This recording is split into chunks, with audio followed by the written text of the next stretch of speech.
They used to be family. My sisters, their husbands. But when they started renting out my vacation house behind my back, and later broke in when I said no, everything changed. Here's how it spiraled into arrests, legal battles, and a total family meltdown. This story isn't new, but recent events brought everything back to the surface, and pushed it over the edge. For context, I've never had a great relationship with my sisters. They're both older than me by nearly a decade, and we've always been on different wavelengths. Their families, their lifestyles, their priorities, nothing ever aligned with mine. My wife and I are child-free by choice. We value peace, travel, and stability.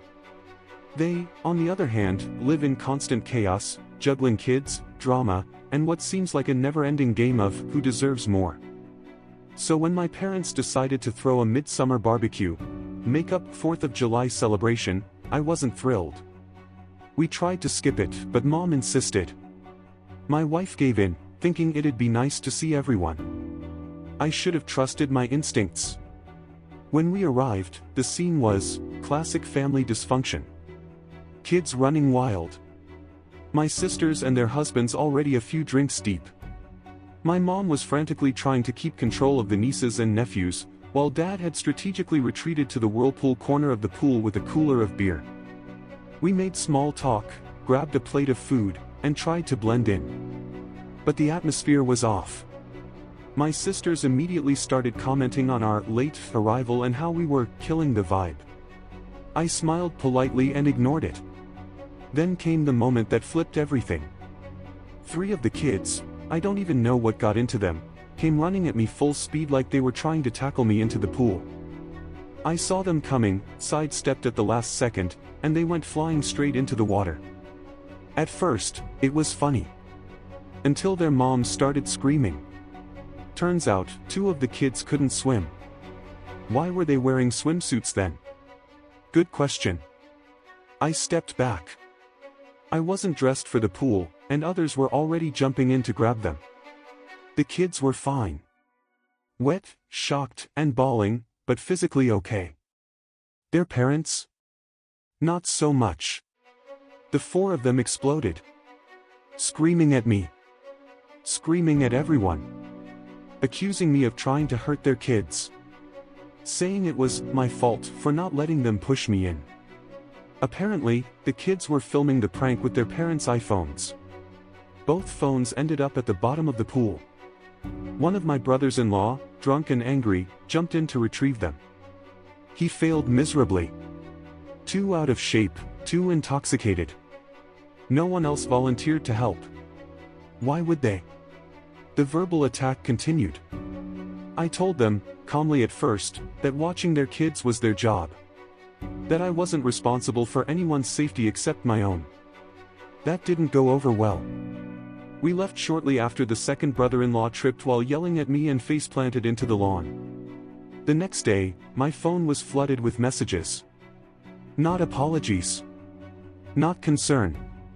Just more insults, complaints, and demands that I pay for the phones and apologize for embarrassing them. My wife and I blocked them all.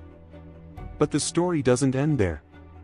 A few days later, I learned that both of my sisters had been regularly renting out our family's vacation house. A place my wife and I technically own, but had allowed my parents to manage and use freely. They let my sisters stay there occasionally, which I didn't mind. But the fact that the sisters were secretly making money from it, that crossed a line. We changed the lock codes. I installed cameras. I padlocked the entrance. Only my wife, parents, and I had access. We told my parents what was happening. They were shocked, disappointed. Not angry, but tired. My dad especially felt betrayed, especially because he defended them so many times before. But then things got worse. Much worse. One Friday afternoon, while we were away for Thanksgiving weekend, I got a call from David, the property manager I'd recently hired to keep an eye on the place. He saw suspicious activity on the cameras and called the sheriff. My brothers-in-law had used an angle grinder to cut through the gate lock, damaged the entry, forced open a side door, and broke into the barn. They were caught red-handed exiting the house when deputies arrived. Arrested. Booked. Charged. The moment I got the call from David, I knew something was wrong. He said, "They broke in. Deputies are here now." It took a moment to process. Then the fury hit. We hadn't even looked at our phones all day. We were visiting my wife's parents, taking a break from all the stress. When we finally checked our messages, there were dozens of missed calls, voicemails from the sheriff's office, and frantic texts from my mom and dad. My brothers-in-law had been arrested, caught by law enforcement while trying to explain why they had just broken into a locked house, cut a chain off a private gate, and destroyed doors to get inside. The excuse? We just wanted to use the place like we always have. It's not really his, it's the family's. He's overreacting. No. No, I wasn't. David later told me that as they were being arrested, they threatened to beat the hell out of me. Smart move, doing that in front of police. Charges were pressed: breaking and entering, destruction of property, trespassing, and threatening behavior. Meanwhile, their wives, my sisters, were calling everyone, trying to do damage control. Telling my parents to convince me to drop the charges because it was all a misunderstanding. Crying. Screaming. Blaming me. My mom cried when I told her no. I wasn't going to pretend this didn't happen. I wasn't going to let them walk away, again. The damage was real. The trust was destroyed. And honestly, I'd had enough. A few days later, a courier delivered an envelope to my office. Inside was a handwritten apology and a cashier's check for $5,000. They admitted what they did, begged me to drop the charges, and offered to stay away from the house forever. It was the first sincere thing I'd seen from any of them in years. Still, I wasn't sure what to do. I met with my attorney, and he told me what I already knew: I had every right to sue them, and I would likely win. But it could take years, with high legal fees and endless stress. He advised something else. A formal settlement agreement, no contact, financial repayment, and full legal closure. That's what we did. The agreement included no more contact, direct or indirect. A restraining clause: if we're in the same place, they leave. Payment of all legal fees and damage repair costs. No access to the vacation home, ever. Release of all other claims, unless they break the terms. They signed. Cold, distant, ashamed. But they signed. That should have been the end. And yet, they still tried. They started calling from new numbers. Leaving voicemails. Messaging my wife. Trying to guilt us, for the sake of our parents, for the kids. Saying we were tearing the family apart. We stayed silent. My parents, for what it's worth, were supportive. They told the sisters to back off. They even stopped inviting them to family gatherings and holidays. It was tough for them, they're warm people. But they were tired of being in the middle. Tired of the drama. My dad even changed the lock code to the cabin himself. That was the final straw for my sisters. One of them apparently had big plans to build multiple homes on that property when our parents passed. Fantasy shattered. Meanwhile, life got quieter. Peaceful. Easier. No more surprise visits. No more petty texts. No more manipulation. I hired a property manager full-time to look after the house. He sends me photos of sunsets, deer, fresh snow, reminders of what peace looks like.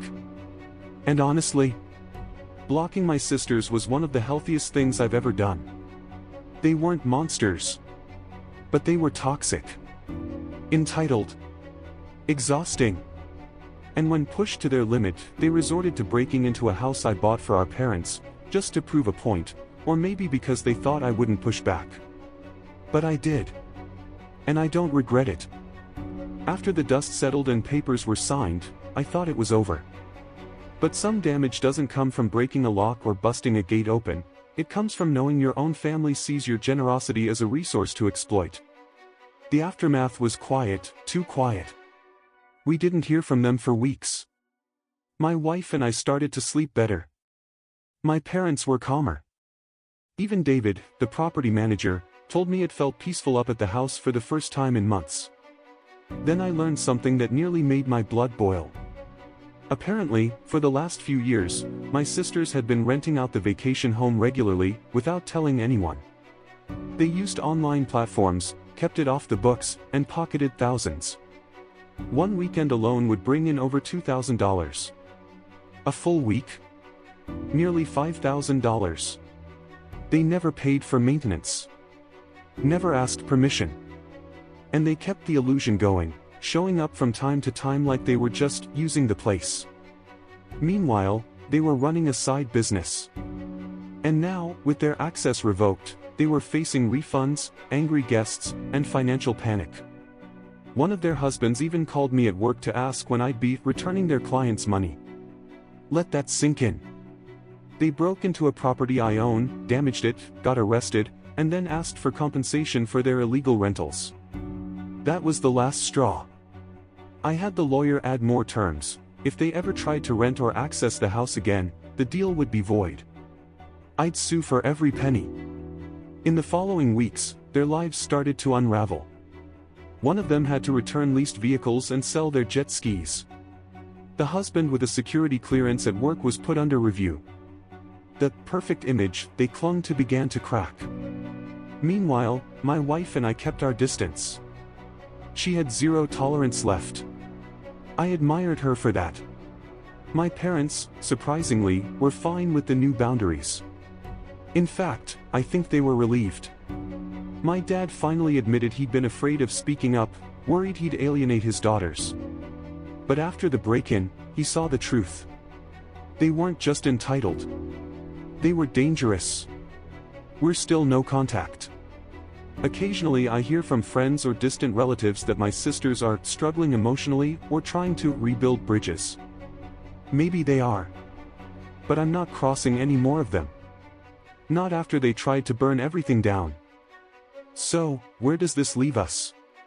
The vacation home is still there, standing strong. David takes care of it like it's his own. My wife and I visit occasionally, but only when we want to. No more family get-togethers. No more fake apologies. I've thought about selling it. The property's value has more than doubled. But there's something poetic about keeping it, not as a weapon, but as a reminder. A reminder that boundaries are powerful. That saying no is sometimes the kindest thing you can do for yourself. That not everyone who shares your blood shares your values. I'm not bitter. I'm not even angry anymore. I'm just done. And that's the most freeing thing I've felt in years.